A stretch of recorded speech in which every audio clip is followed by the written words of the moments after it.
Welcome into the Players Show presented by Fuddruckers on a Tuesday. I'm Deepi Sidhu. Joining me today, John Harris, and our guest, Jonathan Owens, now in his third year, and we can say bona fide starter on Texans defense. So excited to have you, Jonathan. Welcome into the Players Show. First off, how are you feeling? You played 100% of snaps on defense on Sunday, plus you played on special teams. Yeah. How is it emotionally, physically, mentally? How are you doing today?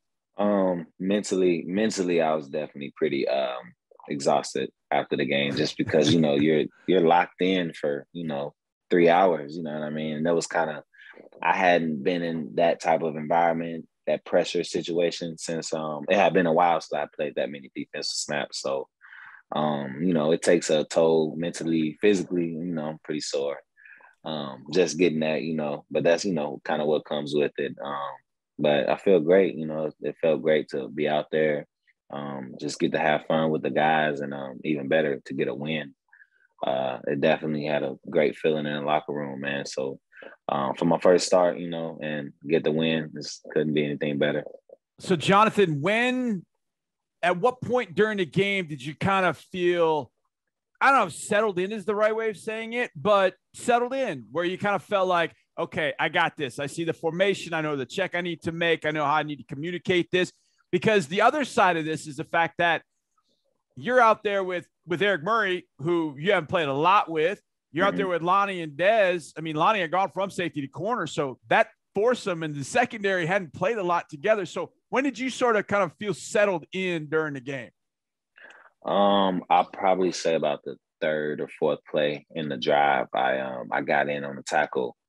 We were kind of going towards their sideline, and I was coming out from free safety and came in, wrapped the guy's legs up, and it was like emotion just kind of came out of me, you know what I mean? Yeah. And it was just like my first, good first play, you know what I mean? That first contact, that's really when I felt like, okay, it's just football. These guys are, no need to overthink, just, play and, do what I do. But as far as the communication part, we practice a lot still. So, I'm good friends with all those guys in the secondary too. So we pretty much all on the same page. And we go over it a lot. The coaches did a great job preparing us for the game. So we kind of knew what was going to come, you know what I mean? So we pretty much just out there reminding each other like, hey, this, what we saw, remember, you know what I mean? And just kind of giving cues, but we were, great, did a great job of communicating between everybody, I can definitely say. That was definitely going to be one of my questions. But before I get to that, I want to ask you, when did you find out you were starting, and what were your emotions like leading up to the game? So my pretty much Wednesday when we came in, and I talked to Jay Reed, and he was just kind of telling me like, yeah, man, like I probably won't be able to go this week, so just, kind of have your mind ready and prepared. You have slight nervousness at first, but I had guys coming up to me like, it's your time now. Like, everything you've been working for is right here. So you just got to go out there and attack it, be aggressive, no fear, and just play the game that I've been playing my whole life, and have fun at the end of the day. So I was just excited for the opportunity, excited for the challenge, and that the coaching staff and everybody in the building believed in me. So I just had to go out there and prove it. And I feel like we all did a good job of that, in the game. So afterwards, Jonathan, on Monday, it's time to go watch the film. Were you feeling pretty good about it? Like, okay, man, the coaches are going to see what I did. How did you feel about going in Monday to kind of watch? Because you've been around the game a long time. You know how those film sessions can be. You walk out of there feeling like, hey, man, this is my first start. I feel like I did pretty well. And then you get in that film session, you're like, oh, man, I should have done this. I should have done that. How'd that go Monday when you started reviewing the tape with Coach? So, we was kind of blessed, we got a victory Monday. So probably the film is going to be pushed back a little, probably to tomorrow.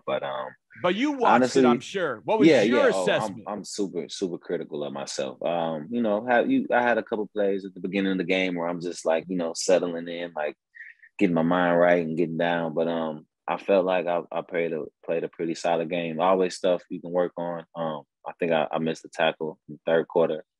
That was my only one of the game. But it was I felt like I played a pretty solid game. I did my job, which is the biggest thing first and foremost. There were no deep balls over my head. I don't think Trevor Lawrence completed one like super deep pass, especially when I was in the middle third or even in deep cover too. So that was kind of my biggest thing was, just eliminate the explosive deep passes.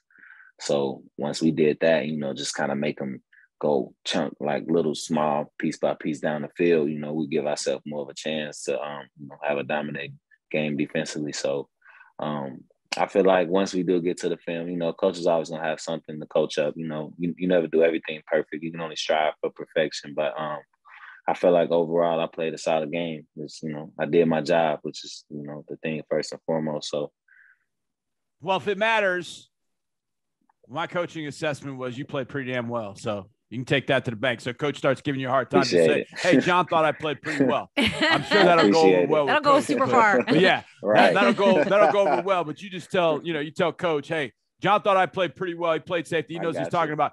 That'll go really well in the conversation. I think it's even more admirable considering with the week that leading up to the game with all the players that got placed on the COVID list. I mean, the Texans had like 9 players on the active roster on that list. And it seemed like the majority of them were on defense. For the defense to come together the way it did, a lot of you guys not having played before together or having not had as many snaps in a game together. The communication throughout the game, what did you guys feel like you touched on a little bit earlier, but not allowing the deep pass and how about not really letting Trevor Lawrence and the Jaguars score? I mean, other than that one James Robinson run, you guys really were able to shut that offense down pretty well throughout the day, weren't you? Yeah, well, like I said, the coaching staff, they do a great job of preparing everyone, even if at the time you aren't getting those starter reps. Everyone's taking mental reps on the sideline just so, because you never know when it's going to be your time to come in. So you rather be ready and know everything instead of trying to rush and cram all the game plan and everything at the last second. So that's one thing I can definitely say. Everyone who, that got a chance to play in this game, they just did a good job of taking mental reps before and just being prepared for the moment. And that's all to the coaching staff for, preparing us and just having those guys in there ready, and I was proud of everyone. My guy Garrett, he had a pretty good game too. Just flying around, and he was energizing me with some of his tackles, and had a sack. You want to, but the thing is when you have guys that you're close with on the team, you want to play better for them. You know what I mean? You're like, man, I don't want to let my brother down. You know what I mean? And Garrett comes up to me before the game. Is like, man, I'm not gonna let you fail. Like, let's go. And you got a brother that believe in you like that, and you out there, man. You ready to go to war for him. So it just came down to everybody being out there, just doing their job and playing a good team defense. Speaking of your brothers in your DB room, Traymon Smith. I mean, I'm sure he's walking with a little extra swagger this week, even though the play was on special teams. What'd you think of the job that he was able to do? He got the contract extension a few weeks ago, then the kickoff return for the touchdown. Like, how do you guys receive him in the DB room making such a big play like that? We was excited for him because a bunch of us are on KOR, blocking for him. So, you want to block for your guy, you know what I mean? Especially as one of your good friends, like you want to get him in his zone. And, man, I was excited for him. It was his first one. So I know that feels amazing. He was mic'd up too. So I didn't even realize until after. I was like, bro, that's live, bro. Like you did that when he was mic'd up, you know what I mean? Like, so, we was excited for him. Just like I said, we're out there and, I'm telling him we're blocking our butt offs for you, bro. Just, all he needs is a seam, and he did the rest. So we was happy for him. Everything went right for us. Our video guys were joking. They're like, that's got to be the luckiest mic'd up we've ever done in our lives, because they had just planned to mic him up, and then he gets a kickoff. Maybe we were the good luck, Johnny. Maybe it was our. I don't know that I've ever heard that we're good luck. But J.O., you mentioned Garrett. I think Garrett had the second best stick of the day. I mean, he hammered Trevor Lawrence on the sideline. I think the best one was the security guard who hit that dude in the end zone.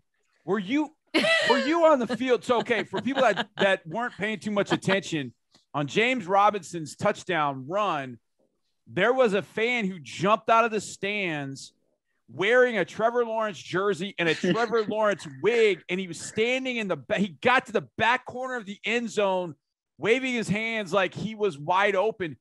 Jonathan, I can't remember if you were on the field at that moment.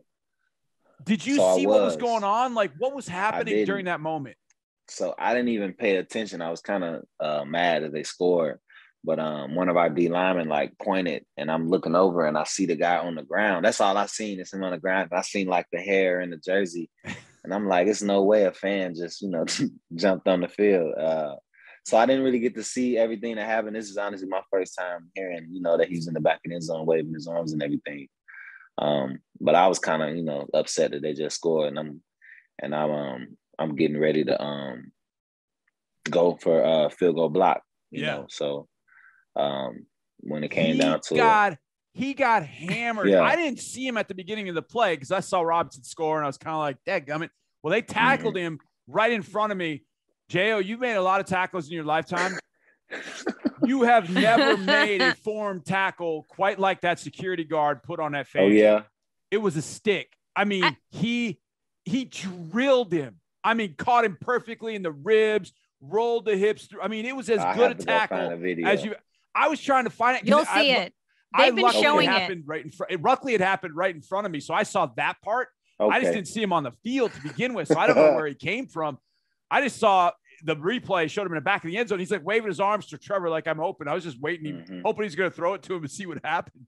It was so crazy because I don't know how he got into the end zone, and then he lost his shoe. He lost his shoe, and then he ran across and was like, "I'm open." So the fact when you watch the TV copy, you'll definitely see it. It's the strangest thing I've ever seen. Yeah, that's what I'm excited to see. Yeah, it now. He's excited to see Deepi, it. Look, it's Duval County. There's no telling whether he came to the game with one shoe on or not.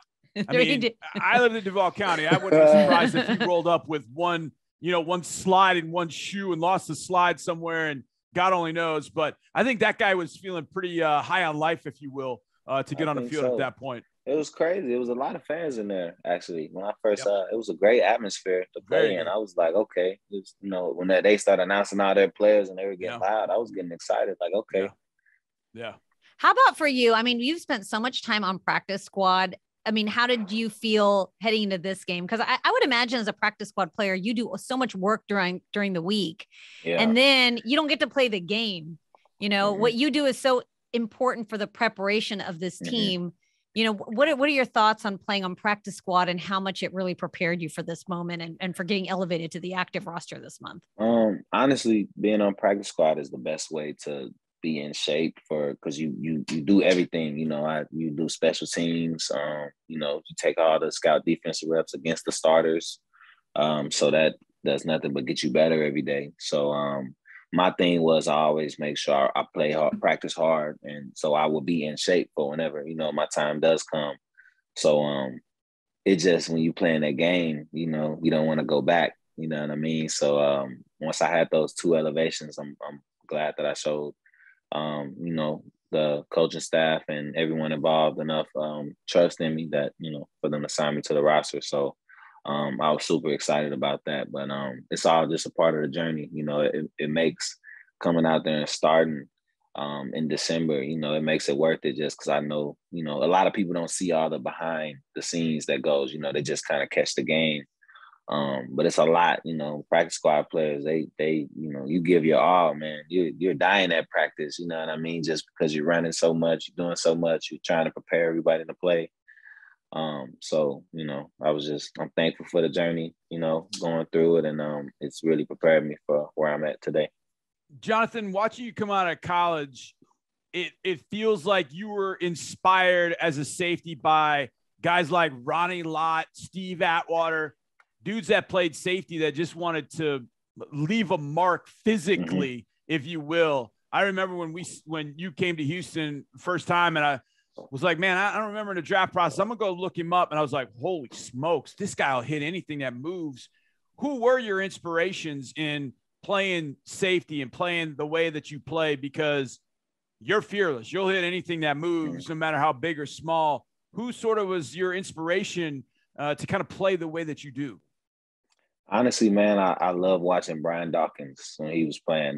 He was one of my favorite players. Just the way he would just come and, you know, obliterate people. You know what I mean? And Ed Reed, just with his ball skills. So I kind of just try to be a little bit in between of everything. You know, fast enough to be able to go sideline to sideline. You know, the ball skills of, you know, some of the best safeties, and being able to come and tackle and just, you know, have that runner remember you when you come and tackle them. That's the biggest thing. You know, you want to take the game to your opponent. You really don't want them to hit you, because, you know, they'll look at you, and the other teams see that too, you know, because everybody watches film. So, you know, my biggest thing was just I wanted to go out there and not only just for myself, but kind of put the league on notice, you know, and just let everyone know what I can do. You know, and that was just kind of like my big thing going into the game, you know, to, like I said, not only prove to myself, but to, you know, prove to everyone else that I do belong and I could play, you know, so. And ironically, Brian Dawkins is from Jacksonville, Florida. So you made a Jacksonville, Florida homeboy very, very proud, I can imagine. Okay. I would imagine he was very proud watching you and the way you play, for sure. All right. You went to Missouri Western State, Jonathan, and there you earned the Male Athlete of the Year, which I'm very curious about, because what does that entail? That you're competing against, you get named Male Athlete of the Year across all sports. What are they looking at? And what is that award about? So honestly, it basically just kind of goes toward, for whoever in that year, whatever male athlete has like the best statistical year, or maybe accolades, or you know, just year in their sport. And it came down to me. It was a basketball player who I think had broke like the record for most 3-pointers in a career. We had this really good golfer too, so I really didn't know if I was going to win or not, you know. So we had a bunch of guys that it was kind of a stacked, you know, field. But I kind of got a little boost because it was the Monday after I signed to the Cardinals, you know, so I had just signed like priority free agent, you know, so I'm, you know, inked the deal with an NFL team. So I kind of had a little, you know, just a little bit of a upper on those other guys. But everyone else, they were very, you know, deserving candidates. I promise you. I had no clue. It was no like, you know, who was there a selection committee? Did people vote on it? It was. So it was coaches. Okay. There was a bunch of the other coaches, and I think some of the assistants on all sports throughout the department. So, but you know, they liked me enough to where they you know, selected me for it, and it was great because my mom was there, and it really capped like one of the best, you know, weeks of my life, because it was literally 2 days after I just signed with Arizona, and that was, you know, all I ever wanted. And then that next Monday, I win Male Athlete of the Year, and my mom got to be there and see it. And I had to do like this long, like probably like a 5-minute video, just kind of detailing my story a little. And my mom got to see it for the first time, and it was pretty emotional for her, but I was glad that she was there and got to see it. I was reading your Wikipedia page, and have you ever read your Wikipedia page? A couple times I have. Okay. I don't know who writes these things, but it's always fun to look at what it says about people. On yours, it says that you credit your mother as one of the biggest influences on your life on your life and on your sports career. Like, I don't know who writes these. Like, if I would get your mom, maybe your mom, I don't know, but that sparked my curiosity. Now you mentioned her again. Like, how did she have such a big influence on your life and on your sports career? Growing up for the majority of my life, she was, you know, single mother and always found a way. And she was disabled. So, you know, but I never wanted for anything, you know, and she always made sure, you know, like I said, I had everything I needed. She would take me to all my practices, you know, really didn't miss a game, you know, even though she couldn't, like I said, she was disabled, so she couldn't really walk as good. So she would have someone there with her at the game, but she would come and, you know, make all of them. And it was just kind of my motivation. You know, I always would tell her, just like, Mom, I'm gonna make a better life for us, you know. And I kind of knew that she wasn't gonna be able to afford college for me. So I just kind of made that a point, especially in my recruiting process, was, you know, I wanted to go to a school that was gonna give me a full scholarship, you know. And it came down to it. Missouri Western, they provided that, and I was gonna be able to, get my education and everything for free. So, everything worked out. But she was really, that was my motivating factor. She pretty much raised me and my older sister. And like I said, gave us everything we wanted. So, that was my person who I really did it for. How is your mom? How is your mom now? Is your mom still around? Is she able to come and Yes. watch you at your games? She's actually gonna she's coming for Christmas. She's gonna That's be in amazing. Town, so very cool. Because usually, well, don't tell her. Don't tell her I said that. She probably wrote your Wikipedia page. I'm just joking. Now I feel awful for saying that. That was actually me, but I don't remember. I like the person who did it. They actually really did some research, because I think that was like my that was like my college bio, like freshman year. You know what I mean? Right. And they kind of went through and they did some research. Though I was impressed. I'm not even sure that I want to see if anybody does my wiki page. There's no telling what it would say about me. It'd be absolutely awful. They find it from everywhere, man. It's crazy. It's nuts. Jonathan, when you're a kid and you're growing up and you play ball, whether you play baseball, basketball, whatever it is, football, and you dream about playing in the league, man, I'm going to go play in the NFL. And I think so many kids have that dream. When did you feel like, I'm going to the league, I can get there, I can get to the NFL? Not a lot of guys get there from Missouri Western. Mm-hmm. When did you feel like, I can get there, I know I can get to the NFL? So probably going into spring ball before my senior year, so spring of 2017. And right after spring ball, one of my coaches, he pulled me into the office, and at this point we had a brand new coaching staff. All the coaches, a lot of them came from University of Cal, and now they're at a D2 school. And my defensive back coach, he pulled me into the office, and I'm thinking I did something, and he's like, "Man, I just want to let you know, like, I really think you could play at the next level. Like I told you I was just at Cal, and I seen these D1 guys, and he's like, man, you're moving better than a lot of them that got drafted, and I'm just trying to figure out, how did you end up at this school? And, I proceeded to tell him, like, man, I just wanted to, get a scholarship and be able to, go to school for free. And that was kind of the moment for me when someone else came to me and told me pretty much what they seen in me. Yeah. And they, told me these few things I needed to work on. And I really, like, after that conversation, I really kind of took it to heart.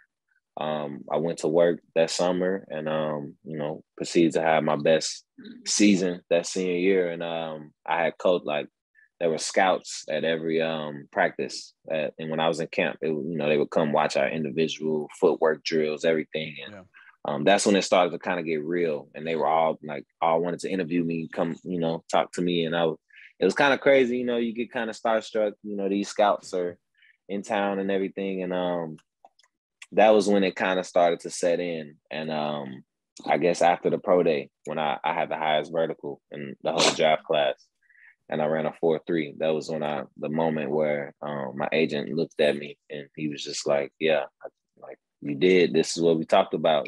This is what all those late nights, all the training and everything. And he's like, man, this is what we talked about. Like, you got your shot, like, if anything, So that was kind of the moment for me. I guess after pro day, just I kind of had to take a moment. I went to dinner with my agent and my mom and my sister, and he kind of just proceeded to kind of tell us the next steps that were going to happen, because my mom, she had no clue, what was going to happen. I didn't either, so he just kind of tried to prep us for everything that was going to happen. And, it started to progress pretty fast after that. All right. So you go through the pro day, and then you just wait. You go through, the draft happens. You got signed as a college free agent. What was that process like, waiting for teams to call you up and figure out where you were going to land? So I knew that Arizona liked me. I actually thought they were going to draft me, because that's kind of what they were saying, kind of going through the process. And but it ended up going like a bunch of offensive picks throughout the draft. So at that point, I was hoping that I was going to go undrafted, because I didn't want to go somewhere that my thing was, I took a pre-draft visit to Arizona, and the weather was amazing. I took a visit to Cleveland, and then the next day I went to Arizona, and it was like Cleveland was 40 degrees and gray. And then I went to Arizona. It's 82, sunny, dry heat. It's mountains everywhere. I'm like, man, I want to go here. Like, I don't, you know what I mean? So in my mind, my mind was already made up. So once after the draft happened and everything, and I didn't get picked up, I already told my agent I knew where I wanted to end up. So and they liked me throughout the draft process. They when I came in for my visit, they kind of test me. They had me like they basically tried to teach me the playbook and then gave me a piece of paper. It's like, here, now write it down what we just told you. And I did pretty good on it. I got pretty good memory, so I could kind of put it back on the paper, kind of how he spit it out to me. So it's kind of how that situation went. So I see how you work here. You go Arizona and then you go Houston. Oh, the good weather. Yeah. All right, let's take a break. When we come back, I want to ask Jonathan about a really fun college job that he had cleaning dorms, and also maybe we'll talk about his famous girlfriend in a little bit. So that's all coming up. Okay. Players Show presented by Fuddruckers. Coming up next, we got Jonathan Owens. Don't go anywhere. Welcome back to the Players Show presented by Fuddruckers. We are not at Fuddruckers. We're actually not even in studio because now we're doing things via Zoom because that's how life goes in the NFL when you're heading into week 16. But we're so excited. We've got Jonathan Owens back on the show. Jonathan, before the break, I teased a story that we heard back in training camp about Missouri Western. You were cleaning dorms one summer when the Chiefs were in town staying there for training camp. And that was actually your first run-in with David Culley, although he didn't know it at the time, correct? Mm-hmm. He didn't. And but pretty much the thing was we got to stay on campus for free if you worked for like the summer housing. So we basically used to clean all of the dorms they would have camps come in and we would set like the beds up and fold all the sheets and put towels in there and everything. And the Chiefs, they do training camp at my school every summer. So we always knew when it was, they were coming in town. And, as a college student, you're still, oh my God, the Chiefs are coming, so, but yeah, I cleaned all their rooms. I was like, oh man, I'm cleaning NFL players' rooms, like I was living a dream at the time, That's so great. The best part was when they used to leave. They used to leave like mattress pads, like king size mattress pad, everything. And we were the first ones that could get it. So we couldn't wait till they left. see what these NFL guys left and didn't want to take with them. Jonathan, was there anybody that you were starstruck by when you were doing that? I would imagine that you probably saw players as you were going by. Was there anybody that you were like, yo, that is that player? Eric Berry? That was Oh. That was pretty that was a pretty crazy experience, honestly. And he's super quiet. Like I didn't, I kind of thought like I did something wrong when I was talking to him because he was only like, but everybody said that's just kind of how he is. Yeah. You know what I mean? But that was the person because like I said, I played safety. So, I watched these guys highlight tapes before the games, you know what I mean? So it was just kind of crazy to meet him. And, at that time he was all pro and everything. So that was, I was in awe. That should have been somebody I mentioned earlier when I was talking about the safeties because he sort of epitomizes all of it. I mean, had he stayed healthy and played as long as Ed did, I think we'd be talking about Eric Berry a lot more. Unfortunately, injuries probably short-circuited his career a little bit, but you talk about the complete safety, man, that dude, holy smokes. And getting a chance, I would imagine, to see him work. Did you get a chance to see practice and those kind of things while they were out there? We had time. So usually they would practice at around like 8. So I would wake up early before I had to kind of go because I think I worked at like 9:30. So I would get up at 8 and kind of go and watch them out there practice and everything. It's Midwest at that time, so it's super hot, especially in the summer. So I'm locked in. I got to see, he was there. Marcus Peters. I think that was like Tyreek's rookie year too. So I kind of, I was seeing him before, he really jumped off and everything. So it was pretty crazy. They always had a good team when I was in school. So it was always, a good show. And it was good to just go and watch like I said, just as a college student, Did anything particularly stand out or jump out to you just watching them play at that level? Like from a college point of view? How physical they were. And because I was looking at inside run and that's basically like 9-on-7 and you just going at it at 8:30 in the morning. I'm like, oh my gosh, like these guys, and the linemen are huge. Because in Division II, that's kind of the difference is you don't get all the good linemen that, the big time linemen, they get recruited to bigger schools quicker, you know what I mean? And then in Division II, you kind of get anyone else who kind of falls through the cracks, you know what I mean? But I hadn't seen just straight size and athleticism. That was kind of the big thing that stood out. It was kind of intimidating, at first until you, get in and you get around the guys and you realize they, just like you know what I mean? Tie the shoes up the same way. So you get over it eventually. Speaking of Division II, your boy Taft Thomas was walking really tall the other day. I mean, what a weekend. Get a win in Jacksonville, but the day before, his dudes at Ferris State win a Division II national championship. I didn't think he was going to stop talking about it. I mean, Tab doesn't say a whole lot as it is, but man, he was pumped for his team. Man, that's what he do. That man. Because he always say to me, yeah, I was just scared to play us because my school didn't make it to the playoffs. But when he was in college, he ended up going to the national championship. So, I can't really say much. So I'll be like, well, they can't beat the school that's in my conference. And it's another school, Northwest Missouri State. Yeah. They're usually always, they get to the playoffs a lot too. So I'll be telling them like, oh, I bet y'all don't beat them. And they end up beating them the same playoffs. So, he got to talk a little bit. So, but it's all good. My boy's going to shake back. All right, Jonathan, you were talking about being starstruck. I mean, a lot of us were starstruck in training camp when your girlfriend, Simone Biles, showed up hot off of the Tokyo Olympics. I mean, she was just named Time Magazine's Athlete of the Year. I mean, what an inspiration, what a role model. But, what are your thoughts on the year that she's had? And you've had a front row seat to it, everything that she's gone through and to where she is now. Like I said, she has been through a lot. And I just love that I got to see everything from the behind the scenes aspect. I get to see the work that she puts in, because, like I said, everybody kind of sees the accolades that, she gets.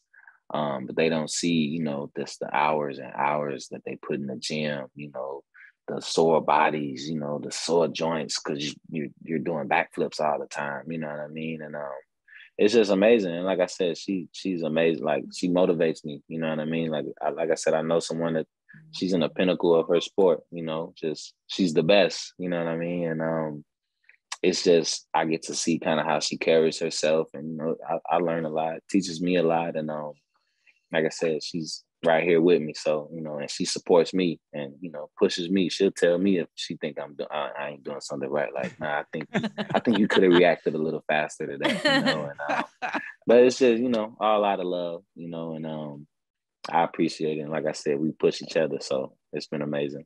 We were actually joking about you last week on the Players Show. We had Traymon Smith on, and you know how in the cafe they've got fastest speed, and I think I was in the cafe with you one day. You were like strongest hamstring. You're like it was like hamstring, it was hamstring or quad. And Mark was joking that he's been working out with Simone, and that's why his hamstrings are so strong. Look, I had to keep. She got them, but look, she might get me in a jump test. I don't know. We'll have to see pound for pound. It's a little different. I know you've seen the one video on the rope climb. Yes. She smoked you, Jonathan. She didn't, but she didn't tell me they do that every day, though. Well, they do it. I said, now we got racing a 40, and then we'll be even. Okay, it looked too easy. It looked too easy for her. Yeah, well, piece of cake. J.O., what was your vertical? I remember 43.5. What was it? 43.5. 43.5 vertical. Okay, first of all, you have her with the 43.5. I don't know that she would get you with that, but either way, having somebody so close to you that is as competitive, whether it's a significant other or brother or sister, whatever it is, to have somebody so close to you that is as competitive or in a competitive environment like you are in, how does that help you? And in some cases, I don't want to say how does it hurt you, but what's kind of the other side of it where you've got two very competitive people? Is there some stubbornness involved? I mean, look, I like it this way. Hey, this is the way I want to do it. How does that sort of work when you have someone close to you that is as competitive as you are for what you do with your job, so to speak? You annoy each other sometimes for sure, because you both want to be right, you know what I mean, or like you're like, I can't be wrong, you know, and you got to prove your point, you know what I mean, but it'll be just like small stuff we'll compete on, or we'll just randomly do like, we want to do a staring contest, and, you know, if I lose, she'll start talking smack to me like, look at you, you know what I mean. So it's fun, but like I said, it pushes me just because when I'm out there doing my thing on the field, you know, I want to be the best, you know, and I want to push myself to perform like it, you know what I mean. And I know my girl gonna be critical on me, you know what I mean, because everybody always tell you how good you do. You know what I mean? But so she knows, and so she'll be the one to be like, I don't know. You know, she's learning football now, so she'll tell me like, I feel like you should have reacted a little faster right there, you know, when they did that. Has she watched your film from Sunday's game yet? Has she weighed in on it yet? She watched it with me. She said, that's what I'm talking about. Oh, okay. You know, it's interesting you say that about people learning the game. My wife's been around me we just celebrated 26 years together. And so the other night we were watching a game. I can't remember what game it was. And the announcer said something about situational football. Now, to those of us that are in football, we understand what situational football is, you know, and she goes, well, is it everything in football situational? And I was like, wait a second. That's sort of brilliant. She's actually absolutely technically, wow. That just my mind is blown. She nailed it, and I didn't know. She's staring at me as if I was like, I said, Paige, I don't know what to tell you. Like, I think you absolutely hit it. I mean, we could get so down deep in the details, but for people learning the game, and I mean, she knows enough. She knows enough to be dangerous, is the right way of saying it. But when she said that, I thought, I don't really know what to say to that. And so sometimes it's kind of fun to have somebody around that's learning the game. It did. It messed me up. I was like, and I heard Mark say it the other day during the broadcast, Jonathan, and I went, well, let me tell you what Paige said. It would have shut the broadcast down because we all would have been speechless, kind of like I was. Mind blown. You wouldn't know what to say. What do you say back? All right. We got one more segment of the Players Show presented by Fuddruckers. We've got Jonathan Owens with us. We'll get into Sunday's game against the Chargers. And 2 more games left in the season. What does Jonathan expect? It's all coming up. Final segment of Texans Players Show. Don't go anywhere. Texans Players Show presented by Fuddruckers rolls on for one final segment. We've got Jonathan Owens with us. We have covered Jacksonville. We've talked about Simone. We've talked about cleaning dorm rooms at Missouri Western State. Jonathan, what about for Sunday's game? Chargers coming into town. I mean, Justin Herbert's just having a phenomenal, I can't even say season, phenomenal 2 seasons. You know, have you started on the prep for him? What is that going to look like heading into Sunday's game? Yeah, I started looking at a little bit of their film, and I got to catch their game against Kansas City too. So, you know, just going to it, and I'm sure the coaches will come with a pretty solid game plan to, you know, not stop, but limit their passing game. You know what I mean? Because they do have some guys, but every team does. You know what I mean? So, coaches, whenever the coaches come up with the game plan, you know, just try to go out there and execute it to the best of our abilities and make sure everybody does their job. Jonathan, when you faced a number of different quarterbacks throughout your career, and you've seen a number of them, Herbert's a different kind because that dude can do things other quarterbacks can't, i.e. he can roll right and then throw that sucker all the way back to the left and put that thing on a dime. There are some quarterbacks that can't even think about doing that. As a safety, I know that puts you on high alert to be very disciplined with your eyes. How do you look at playing a guy with that sort of arm strength that every single route is available no matter where he is throwing that ball from? You just got to play deep, try to keep everything in front of you, and play the quarterback's eyes and try to read his shoulders. You know what I mean? Quarterback's shoulders can't really lie when they're about to throw it deep or something else. You know, they kind of raise up and they'll tell you when it's coming. So, like I said, you just got to play it deep, stick to the coaching and the fundamentals. That's what you got to do, man. Kind of go into it and with confidence that you can't stop them, you know. So I'm excited. We saw the Chargers and like all the teams across the league, they're placing players on the COVID list. I'm curious, how does that change preparation week in and week out? Now, I know as long as Herbert's in the game, because Johnny was joking about this with us. He said, well, as long as he's in the game, it doesn't really change a lot. But as far as the receivers and the offensive weapons, do you foresee like teams changing the game plan a lot, just depending on who they have available for the game? Or do you just prepare with who you've seen them play with in previous games? I mean, obviously if someone's in a COVID list and we know they're not going to play, well, I guess like in practice, they'll kind of change their jersey or something, for whoever's the backup. But at the end of the day, we still got to know that backup is a professional coming in and trying to prove themselves, no different than me when I, go out there and get my chance to play. So never take anyone lightly. You prepare, you're prepared that the starters are in there until they aren't, because usually, a lot of people, the injury reports won't always be 100% true all the time. Some people won't practice and then play in the game, you know what I mean? So you just got to go into every week, just, get ready to rely on the fundamentals and play hard. But really doesn't matter who's out there, as long as you read your keys when you're out there and do your job. So that's kind of, I'm excited though, see what Jonathan, happens. How over the last couple of years has learning football, learning the scheme and doing all the things you have to do virtually, how has that changed things for you? Has it made it more difficult? Has it been sort of refreshing because it's different? Has it gotten boring? How has kind of virtual life learning football and learning the game plan changed things? And do you like it? Do you not? How do you go about it? So I'm pretty much like an old school guy. Like I kind of like, how it's always been. You have your coach in the film room and, he goes over it and everything. And, I've always been a good learner like that. But virtual is definitely challenging because it puts more on you. Because the coaches can't sit and keep telling you and reminding you as much, you know what I mean? Because you aren't around each other as much. But it just makes you be a pro.